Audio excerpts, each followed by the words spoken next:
Bonjour et bienvenue dans cette nouvelle vidéo dans laquelle nous allons voir comment utiliser Excel pour venir modifier un fichier Word et l'enregistrer en deux formats, soit tout simplement avec un nouveau nom, soit avec un nouveau nom et en format PDF. Alors ici on a tout simplement un fichier Word dans lequel nous allons insérer des informations avec des signets ou des bookmarks. J'ai une vidéo par rapport à ça si ça vous intéresse. Et comme c'est un modèle, je veux pouvoir tout simplement enregistrer une autre version dans laquelle je vais insérer les informations qui m'intéressent et avec un nom différent. Alors pour cela, je vais donc utiliser Excel et une macro à partir d'Excel.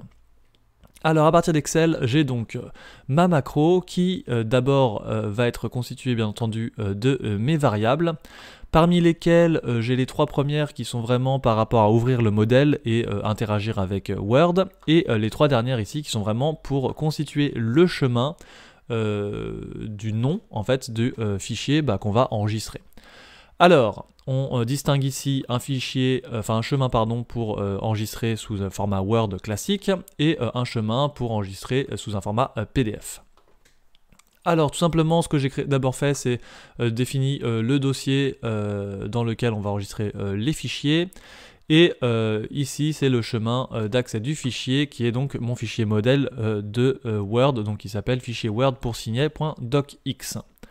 Ensuite, on va donc ouvrir l'application Word et on va donc ouvrir notre modèle sur un document Word et rendre tout ça visible. Ensuite, on va donc insérer les informations avec le bookmark ou les signets. N'hésitez pas à aller voir la vidéo qui s'y réfère si vous en avez besoin. Et beaucoup plus important derrière, on va donc créer le ou les chemins d'enregistrement. Alors ici j'ai fait très simple, j'ai repris le chemin du dossier dans lequel nous souhaitons enregistrer le fichier et j'ai tout simplement rajouté test.docx ou test.pdf. Ici, ce qui peut être très intéressant justement puisqu'on interagit avec Excel, c'est de venir après rajouter dans le nom directement certaines variables, certaines valeurs que nous reprenons directement du fichier Excel, de la même manière que nous pourrions prendre justement des valeurs de notre fichier Excel au lieu d'avoir ces tests ici entre les guillemets.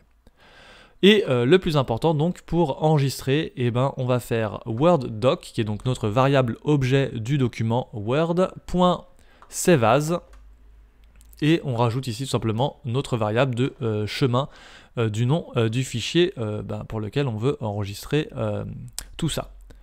Et en dessous, on va donc enregistrer ça en PDF. Donc on utilise pareil la variable objet WordDoc qui donc se réfère au document Word. .export as fixed format. Et là on a un espace.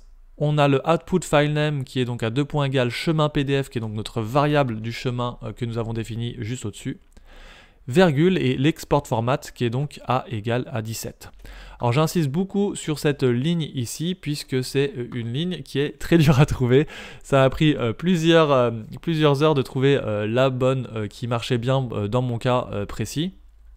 Donc voilà, donc j'insiste vraiment sur cette fonction ici PDF parce que le .saveas est assez classique on va dire à travers Microsoft Office puisqu'on utilise aussi le .saveas de la même manière pour Excel.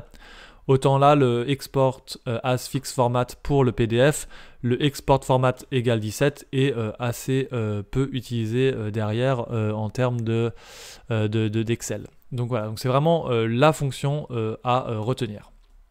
Puis ensuite, après derrière, on va fermer le document et quitter l'application. Alors il est bon de savoir que si on avait un document Word qui n'est pas un modèle ou qui tout simplement on veut juste changer le modèle et on veut réinsérer une information dedans, etc. On pourrait aussi très bien ne pas enregistrer sous un nouveau nom ou peut-être même dans un nouvel emplacement, mais tout simplement juste enregistrer le document que nous venons de modifier. Et dans ce cas-là, on pourrait tout simplement faire worddoc.close et puis entre parenthèses mettre true pour sauvegarder les modifications.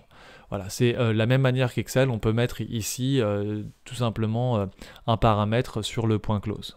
Bon, dans notre cas précis ici, ce qui nous intéressait le plus, c'est tout simplement de renommer le fichier et de le sauvegarder à un autre endroit. Voilà, j'espère que ces informations seront utiles. N'hésitez pas à laisser vos questions dans les commentaires. À très vite.